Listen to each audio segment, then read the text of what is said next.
Hey everyone, have you ever dreamed of building a business that runs so smoothly you could just step away and it would still grow? Well, today's guest on my Entrepreneurs Who Work From Home series is Helen Pryse Lloyd, all the way from the Gold Coast of Australia, and she's done exactly that. And I'm Gail Bates, and I want to welcome you to my channel because this is where I share those weekly interviews with entrepreneurs from around the world, because this channel is your go-to resource for learning how to build a thriving business from home. With ease, with purpose, and with clarity. That's what I'm sharing and why I love interviewing these entrepreneurs around the world. In my interviews, you're going to find real talk and practical tips on work-life balance, accountability, productivity, plus insights from my Read Along with Entrepreneurs book review series, where I break down powerful business books that help you grow. So be sure to hit the subscribe button and tap the notification bell so you never miss an episode. Especially if you're ready for strategies that actually work from entrepreneurs that are in action doing these things and sharing this with you. So, Helen Pryse Lloyd, you are going to learn so much from her. She went from being a busy mom of four to running a home care business that she started right from her kitchen table. And she went from that to scaling it to having 5 offices and 170 staff members, and then she sold it. But it was all powered by a system that she and her husband built themselves. So you're going to learn all this in this interview, and you'll also discover how Helen transformed chaos into clarity using those smart systems and structure and how she worked that, and why mindset and morning routines were key to her success. She really gives you a great breakdown on why that works, so pay attention to that. And you're going to love how she shows you how you can start designing a business that runs without you from anywhere in the world, because she's the example. She and her husband have created the systems to make this happen. So grab your notebook. This conversation is packed with real strategies and mindset gems for entrepreneurs who work from home. Welcome to my series, Entrepreneurs Who Work From Home. I'm really excited to have you here today, all the way from Queensland, Australia. Thank you very much, Gail. I'm really excited to have connected with you. Yes. So, you're an entrepreneur, you've been in business for quite a while. How does your business fit into your daily routine? What does that look like for you?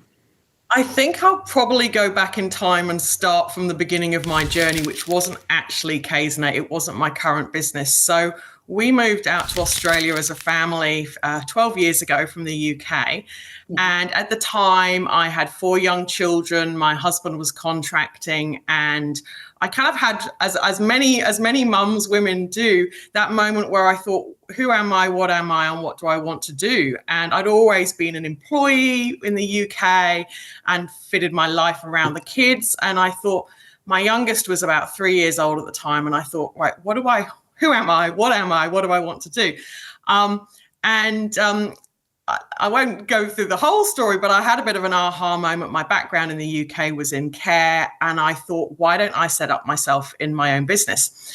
So at the time in Australia, the care sector, so I'm talking about caring for older people and people with disability in their home, was going through a massive change. And I thought, I'm going to give it a go. And I thought it would be a little bit of a side hustle. My husband would carry on being the main breadwinner. And I'd set up this little local small home care business with a few carers.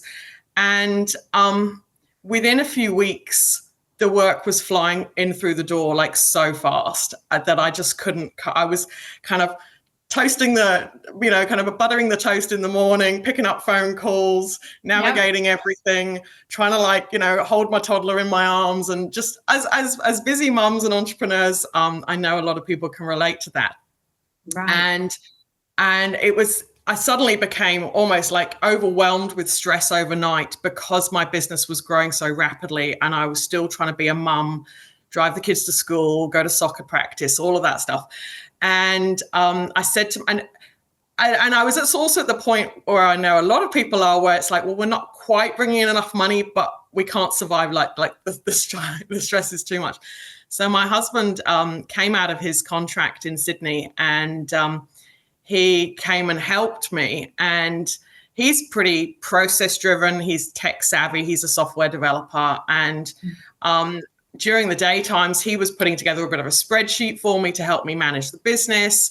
And within a couple of weeks, even the spreadsheet was bursting. I was rostering people. I was onboarding staff. I was multiple large organizations I was liaising with. So I had no structure in my business to help me manage the workflow of everything that was happening. And as well, if there was no carers, I'd jump in the car and go provide supports myself. So it was a very crazy time within the business. So with my husband freed up, having come to help me from rocking in the corner, he set about, as a software developer, building the software that we needed in our business. So it was from a CRM through to a job management.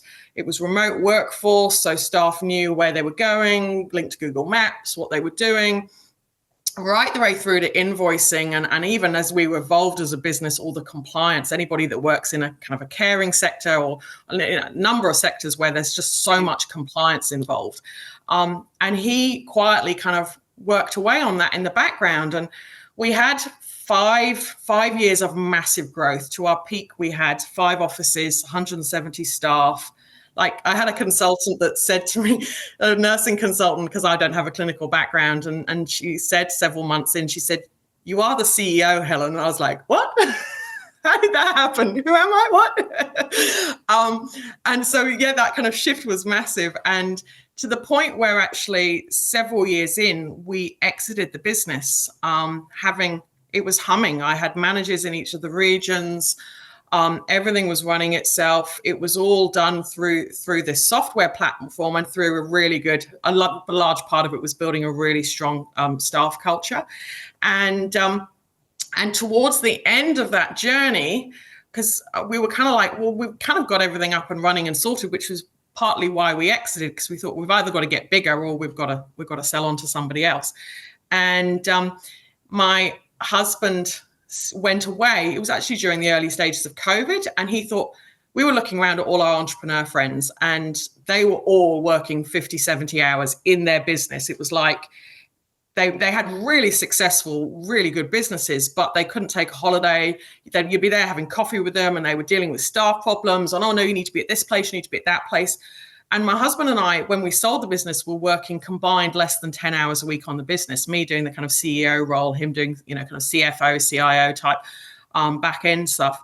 And it was because of the software that we built. So during COVID, he went away, got some really cool techies, and he's built a no-code platform, which is really a place where it's almost like a kind of a drag and drop where people can build their own systems, because we know there's a lot out there. There's a lot of systems out there. There's some that are off the shelf, but people are like, well, I've got that one that's off the shelf and I've got that bit, but they don't talk to each other. So, and then, or they're completely played out of going to the big developers, because you're talking 200K, 500K, just completely getting people out. So Kaizenate, which is where we're at, so a very long story to get to that point, but Kaizenate, which is where we're at, is really designed for the small to medium-sized business owner who wants a solution so that they can step back from their business, but can't afford the big bucks. And also the off-the-shelf stuff doesn't work for them either. So that's a very long story to answer your question. Well, but it's fascinating to me. I mean, sometimes we all have to go through that to get to where we really need to go, right? Yeah. And the fact that you recognize what entrepreneurs really need, what small businesses really need, is those business systems that keep us being able to have those daily routines and all of those systems that we need in place. And I'm really interested about, you said the no code, because that must be key for a lot of entrepreneurs. Tell me more about the no code. Yeah, and it's a big buzzword. My husband's not keen on me using the word no code, because it still means people still get the word code and think, oh, developer. And I'm not a systems person. My husband has taught me to be more process driven and more systems orientated over the last 7 years. But there used to be kind of something called Microsoft Access. I'm not sure if anyone's familiar with that, where you could kind of go in and build something pretty pretty basic for what your business needs. And my husband says, and a number of people who are more savvy and knowledgeable than me say, these types of things they're not accessible, and they're not easy to build. Right. So, but it's kind of that concept. It's not quite a drag and drop, and you put the things in and it's there. But you don't need to be a developer. You just need to be a process savvy type person that kind of goes and has a play. Oh, what happens if I put that there? Oh no, I don't like that. I'm going to change that. So you can just kind of have a play, and actually within the Kaizen8 platform, you can just go and play. There's a playground kind of area where you can go and play and try and watch some videos and learn how to do it. But yes, there's absolutely zero development. So you don't need to know how to code. You just need to know what it is you want, and go and watch some videos and have a play. And we want to really build this up so that we're building a community of people that are learning the platform and either building for themselves or they're building for other people as well, which would be super cool. Great. And so that's all on your website, right? Yeah, it's all on the website. So where we've been at over really the last few years, we've been properly live. We've actually been going to more of that enterprise end side of things. So you can see more of the enterprise type solutions that we've been building ourselves within there. But the big thing that we're about to really start launching and looking for people is around that community of people that are learning. So at the moment, you can go through to the website. I've also put a link which I know you'll put in the bio, around people can go and download a basic CRM blueprint just to kind of see and have a bit of a play. Because sometimes you say, oh, here's your whiteboard and what do you want to create? And you go, oh, I don't know. Exactly. So we've got a CRM blueprint just to show the type of concept of what you can create. And so people can go and download that, have a little bit of a play, see, have a touch and a feel and see what's involved. And for those people that go, well, I like that, but can it do this and can it do that? And how do I want to get into the nuts and bolts of it? We've got a slightly longer 45-minute kind of walk through CRM builder, so you can see how it's been, how you can build your own. Right. But yes, at the moment, there's definitely videos on YouTube that people can go and follow. And we've got several people that have just followed those YouTube videos, and they've built what they want to build. But please reach out, because it's by no means a comprehensive system that people, if people have got any questions, they want to learn about building something themselves, or they want to ask something a bit more complex, please reach out, and I'm more than happy to have a chat. And so I'm going to switch things up here, Liz, a little, because you've been in business quite a while. I'm sure your toddlers have grown a little bit they're all teens now. They're all adult, teen to adults. Yes. Talk to me about your workspace setup. How do you work in your business every day? How does that help you be more productive in your business? So interesting you asked that, Gail. So when I started, like as most entrepreneurs, I was pretty much sat at the kitchen table, then progressed. Obviously when I had the home care business, I had big offices, and I had my CEO's office and all that. And I had people around me that managed all my administration. And then now we've kind of come back really to basics. And I'm actually kind of sat here in a corner of one of the rooms in my house, just sat up with a little desk and my laptop, because now we're at a point where my husband and I, 18 months ago, said, we actually want this nomadic lifestyle. I want to be anywhere in the world, have an internet connection, click online, and be able to do everything I need to do with my laptop in front of me. I'm actually looking out at the sea at the moment, because I'm very fortunate to have be living in a location by the sea, but sat at a cafe. And so my workspace is my laptop with my phone beside me. And that's what I've decided I want. Yeah. Yes, I love that. That is true for so many entrepreneurs today. I mean, we can go anywhere as long as we have that laptop or phone where we're able to connect to the internet and work our business. That's wonderful. Yeah. What about time management? How do you manage that with your big family? And do you have any kind of tips for other entrepreneurs on how you manage your time management? It's definitely evolved and changed through the time. Like you say, when the kids were young, I used to wake up at 4 and in the school holidays, I used to wake up at like 4 a.m., bash out all the work that I needed to do, because they'd start getting a little bit scrappy around kind of 10, 11 o'clock in the morning. I could leave them watching daytime telly or whatever. So I'd just get up super early, do what I needed to do, and just get as much done until I started hearing the tantrums and the fights starting. And then that's when I'd stop, engage with them, and then maybe come back a little bit later in the day when they'd settled and we'd gone and done our stuff. So that used to work for me really well when the kids were younger.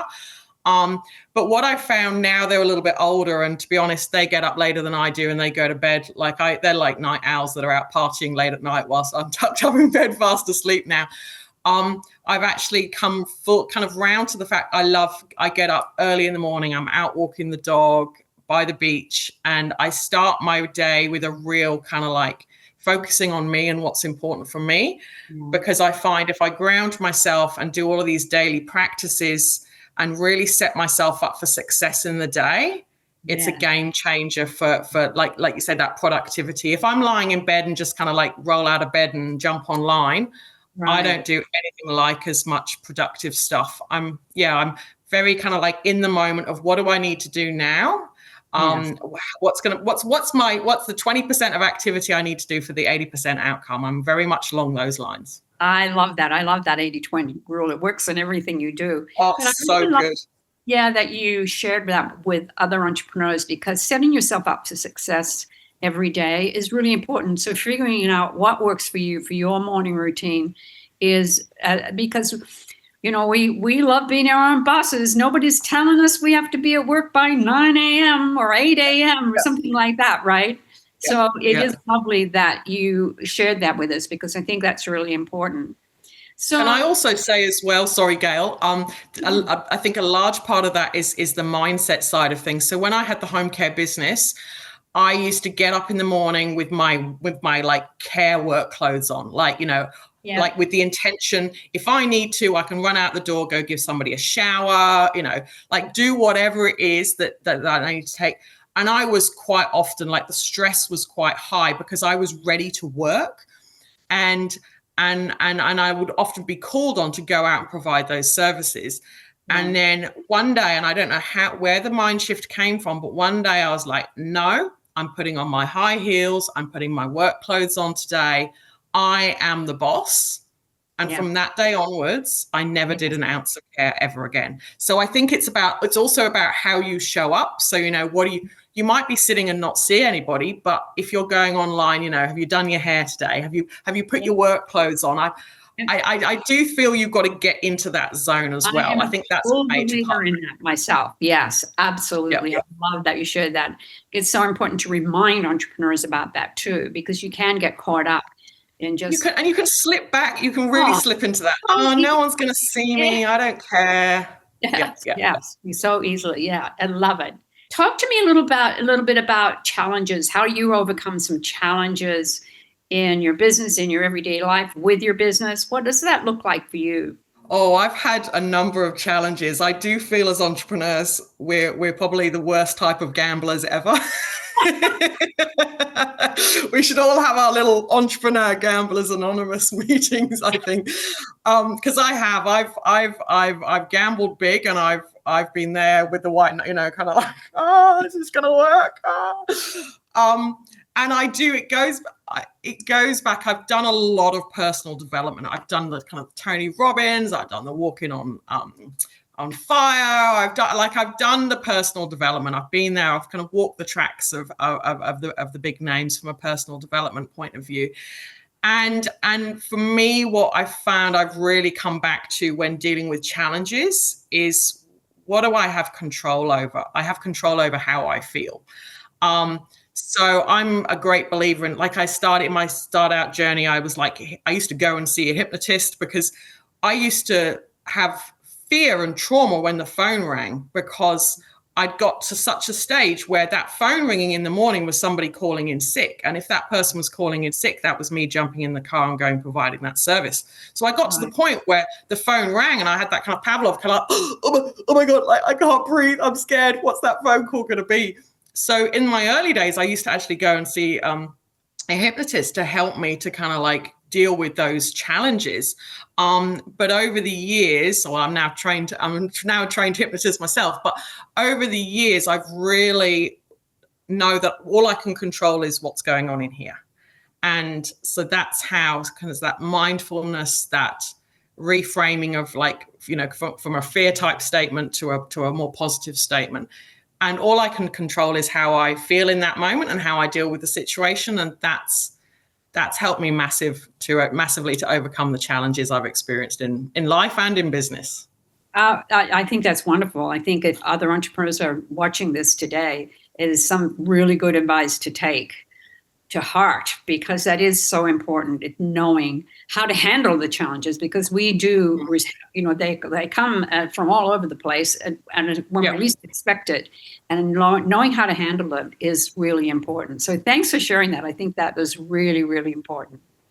So now tell me a little bit about your business and what goals you're working on now, and what is your goal setting process? How does that work for you? Oh, well, I've got I'm a manifester at heart. I love just focusing, like, what is it I want to get to? What is my ultimate goal, and what does that look like? Mm-hmm. And then I really try and like touch it, taste it, smell it. Like, how is it going to feel for me when I get to that end result? Yeah. And then I really just kind of like see that as a roadmap. Well, what are the steps I need to take towards receiving that goal? So at the moment, our big goal is to actually launch our business overseas in the States. We're finding ourselves in a little bit of a niche from an enterprise side of things in the healthcare space at the moment, which is super cool. So in hospitals and so I just really like, look, where do I want to go? What do I want to achieve? And like, I do it quite broadly. I'm not like X amount of money, X amount of this, X amount of that. Okay. I do it quite broadly, because I think if you do it too small, then you kind of get a bit restricted, and you then go, oh, well, I didn't achieve this, and I didn't achieve that, and I didn't achieve the other. So I just kind of go quite broad.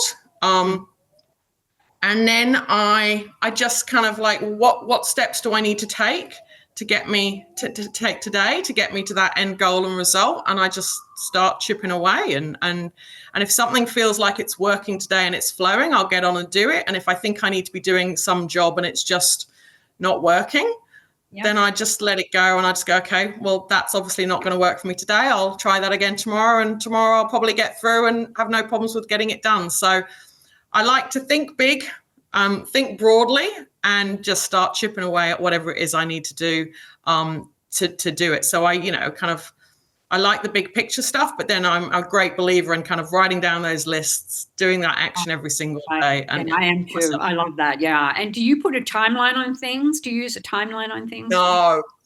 I do not like timelines, because I feel, you're probably getting from what my way I talk, I'm a great believer when we can manifest whatever we desire.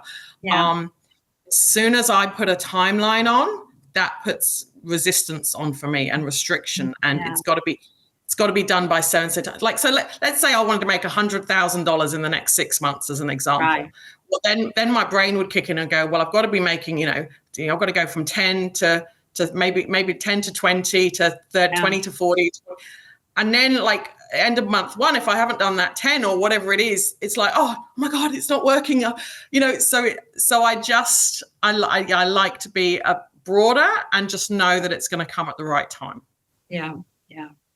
That's fascinating. We all do it differently, and it's always fun to hear how other people achieve their goals and set their goals. So I'm glad. Yeah. Now, you and I connected on the school platform. What kind of partnerships or networking or collaborations do you do to grow your business? Oh, I love this. I'm a great believer in networking. It's one of my, I think it's one of those, I'm thinking human design. Human design is the wrong one. One of the, those kind of, there's plenty of tests out there that tell you what type of a person you are. And networking for me is one of my strong things that I love to do. I will admit I've been pretty quiet on the networking front for a few years now, and I'm just starting to kind of get back into it. And I think the world has opened up to us now. Like, I'm talking to you, I don't know how many hundreds and thousands of miles away from each other we are at this moment in time, but it's a long distance. Yeah. 11-hour plane ride. 11-hour plane ride. Yeah, perfect. Yeah, and I've got family back in the UK, and I can chat to them. And I'm actually doing a podcast interview with a guy in the UK next week. And like, the world is open to us. And we all I love what you do, Gail, because it's all about working from home, being an entrepreneur. We can reinvent, do whatever we want to do and connect with people across the world. And that's what I love about the school community. I've only recently joined it. And within the first few days, all these people were reaching out because it's like, okay, we want to connect. Who are you? What are you doing? How can I help? How can my business be of service to you? And the amount of people that said, let's jump online now. Let's have a quick chat. And I think we've kind of got stuck behind our screen. We kind of gone a little bit too far one way, and now we need to come back again. We've hidden behind our screens. And I think a large number of people have felt disconnected. But now we're like, okay, how can we connect differently? And so for me, online networking, speaking to people across the globe, we're having a lot of conversations in the States at the moment because we're actively trying to get to the States. So 7 a.m. to 9 a.m. is pretty much my time for jumping online and connecting with people in the States because it's the end of your day. And I love that. Networking for me is the world. The world is our oyster, and we can connect with anybody we want to and do business. Yeah, I love that. Thanks for sharing that. I hope people are really listening. That's so important when you're in business, because as entrepreneurs, we can sometimes feel very isolated. And being part of any kind of group and just jumping online, saying, hi, let's connect is all what it's all about. Yeah. So now you mentioned that you've done some professional development with like Tony Robbins. How do you continue to grow as an entrepreneur? And do you have any recommendations, like books you read or podcasts that you listen to? What does that look like for you? That's a really good one. The last few years, I've had probably my own individual kind of mentors. I've had a guy that's on the Gold Coast and who's been amazing. Kind of from it's slightly more kind of spiritual side of things, but I genuinely believe for people that believe in that spirituality, it can go hand in hand so well with your business. Right. I used to have a friend who, I've got a friend who is an astrologer, and she helps business owners from an astrology point of view to make decisions at certain times, and also psychics that are involved in that as well. So I think for me it is a little bit of probably a slightly more spiritual pathway to success, but I feel like I've done the whole kind of Tony Robbins, kind of Joe Dispenza type stuff in the past, and at the moment I have got a very good friend on the Gold Coast she was the person that introduced me to school. And I was actually going to introduce her to you, Gail, because I think she would be amazing from a productivity, like the way she helps people to be productive in their life and in their work is next level. And I've actually been in her school community for the last couple of months and learning from her, which I found has really, really propelled me. So I'll happily introduce her to you and share her details, because she's probably the one person I would go to at the moment to help me develop myself to where I'm at the moment. From a book point of view, I mean, I love the kind of the Mel Robbins, the let them theory and all that, those side of things. I love listening to kind of podcasts like Diary of a CEO. Anybody that's maybe just a little bit, I love looking at people that have achieved what my next goal is in life, because by studying them and looking at what they've done and how they've done it, I just find quite inspiring, and just helps me kind of like really think, well, what did they do? What steps did they take to get to that level? And kind of study them a little bit. So it really depends where I'm at in my life and who's around and who gets me excited. Yeah, I totally agree with you. I'm like this avid reader, and there's always the next book that's out there, or the next podcast or YouTube that's really you can zero in as entrepreneurs and really learn from others what's been successful for them. And I think that's what's part and parcel of being an entrepreneur. You have to be open to learning. And that's why I asked that question, what are you doing to keep yourself in the game? And I love that. Thank you. Okay. Self-care. Balance. Okay. Balancing your life, your personal life is tricky. How do you make time for self-care? And what do you do? Oh, self-care for me is definitely walking on the beach with no shoes on every day. I have to ground myself in some way. Even I went back to the UK to care for my mum who had a bit of an accident a few months ago, and it was freezing in the UK. And I even walked outside, took my shoes off. I was absolutely freezing. But I do genuinely feel by getting outside and connecting with nature in some way is massive. And my dog helps me to make sure I get up and out the door every day. But I think it's a lot of, I learned quite a while ago that self-care obviously starts with you, and it starts with you looking after yourself, because you can't help anybody else until you've helped yourself. So I definitely make sure I incorporate something that I enjoy every day. So a walk on the beach. I recently got into Reform Pilates, which I absolutely adore doing. So I make sure I do that. And for me, a big one is connecting with friends and making sure I put time in my diary. Yeah. And I feel the busier I am, the more I need to prioritize connecting with friends, because as we know, these are the things that kind of fall off all out of our diary the fastest. And we've got to make sure that we keep those things in the diary. So everyone's a little bit different. I know some people kind of want to do things a bit differently, but for me, self-care is making sure that I always prioritize those things first, and that they don't come out of my diary first, which I know is how it used to be. Yes. Yeah. Good. And I always ask that question because everybody's different, and sometimes that answer that you give is like somebody saying, I've got to do that. I've got to walk my dog every morning so that I get out in nature, and I'm not doing that, or, or I've got to make that a priority. And I love that, because that's what this whole process is about in interviewing entrepreneurs, is learning what others do so that it can be helpful for everyone, right?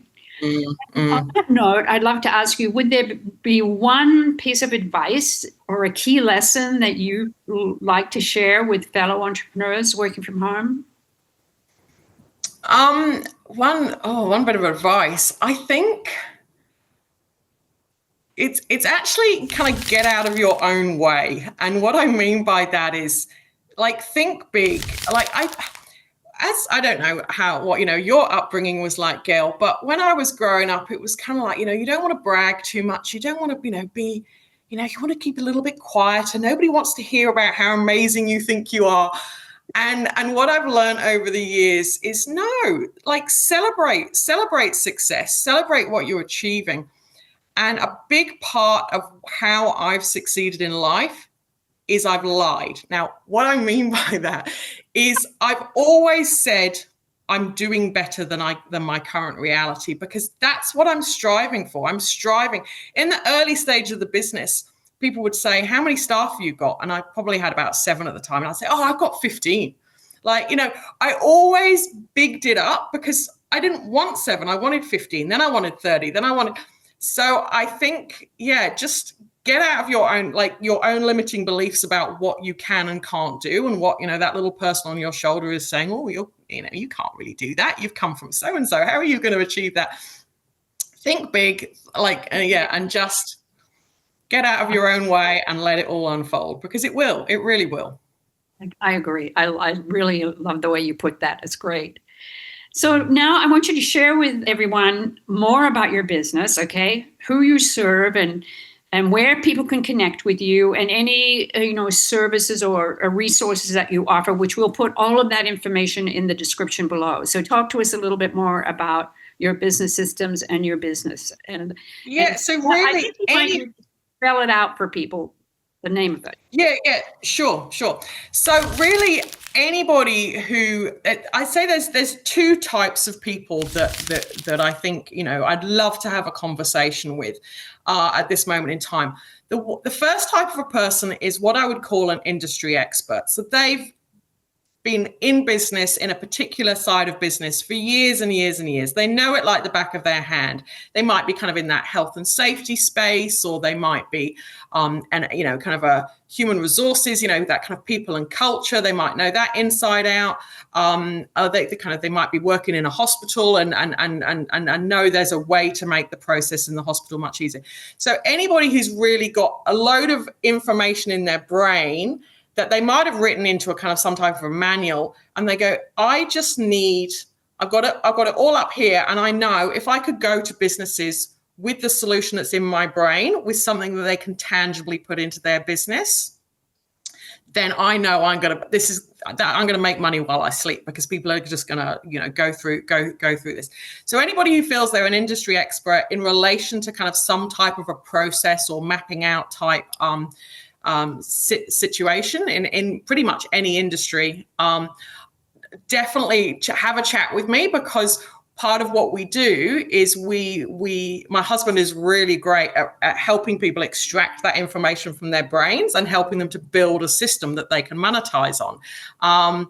And so I'd love it, if anybody's got those types of ideas in their brain, then I'd love for them. I'm pretty much on all, I'm not a great Instagram person, but on the Facebooks, the LinkedIn's, and you can easily connect with me. So that's one type of person, is the industry expert with lots of ideas in their brain. But also the person who kind of loves process, loves systems, and they might be kind of like, at the moment they're building a spreadsheet that helps other businesses do what it needs to do. Those people can learn the K8 platform. So I know I've put those links to YouTube, and people can watch them and see if it's the type of thing they like. But as I said, we're very early days in kind of connecting and really making that a kind of a community. So please reach out to me if you watch the videos and go, I get it. This excites me. I'm a bit of a digital nomad. I'd love to build systems for people from anywhere in the world and flick my laptop up, sit by the beach and build business systems, because I know exactly I can do that with ease. Please reach out to me, because we are very early in that kind of ecosystem of the community. But we've already got several people that have naturally just reached out to us that we've helped either kind of on that industry expert side or on that building to make revenue side. So yes, really those are my two people. And the easiest thing to do is just to connect. We can jump online, have a little bit of a chat, and explore how we might be able to serve them. Great. And the name of the website again? So it's K8.com. So it's KZEN and then the number 8.com. But I've given you the link that I'm sure will be in the. Put all those links down below. Yes. Yeah. Hey, Helen, this has just been so wonderful. You've given such great advice to so many entrepreneurs today. I really appreciate you being on this series today. Thank you. It's been lovely. It's been lovely to connect, and I love what you're doing. I think the value of entrepreneurs who are all feeling a little bit isolated. Have I got this? What do I need to be doing? Am I doing this right? You're definitely there serving them and supporting them and kind of there as their cheerleader. So thank you for that, Gail. What an inspiring story, don't you think? Helen reminded us that systems create freedom, mindset creates growth, and self-care keeps us grounded. So here are the 3 gems that I think are worth hanging on to that she talked about. First, she said, get out of your own way and think big. Helen's journey is often such a great reminder that the limits we often set in our minds are what really holds us back. She didn't wait for the perfect timing or the perfect plan. She just started. She learned along the way and stayed open to growth. And as entrepreneurs, that's the mindset that really turns ideas into success stories. So I hope you really took that to heart. And then she said, self-care starts with you, because you can't help anyone else until you've really helped yourself. Wow, such words that really ring true, right, when you're an entrepreneur. And her example about how she grounds herself when she's walking barefoot on the beach, if you listen to what she said. She's connected with nature, and she's actually carving out that quiet time before the day begins. It's such a beautiful example of how taking care of your energy, it's really what keeps your business and your creativity alive. And I loved her saying, show up and dress like the boss you are, right? Well, when Helen started shifting her mindset from busy worker to confident CEO, because that's what she did, remember, from her kitchen table to having that huge staff and building this great business, then everything changed. And she talks about the simple act of really just getting dressed for work, even at home, really helped her step into her role with focus and purpose. So it's a small thing, but it really makes a big difference in how you lead and how others respond to you as well. If you'd like to connect with Helen, I really suggest you do. Explore her Kaizen 8 platform, because that's where you're going to find all these amazing systems that she's created. She also has her free CRM blueprint, and you can find all the links in the description below so that you can connect with her. Now, while you're there, you want to make sure you subscribe for more inspiring stories that I've got coming up very soon, and practical tips from other entrepreneurs who are going to help you build your business with purpose and freedom. I'll see you on the next video.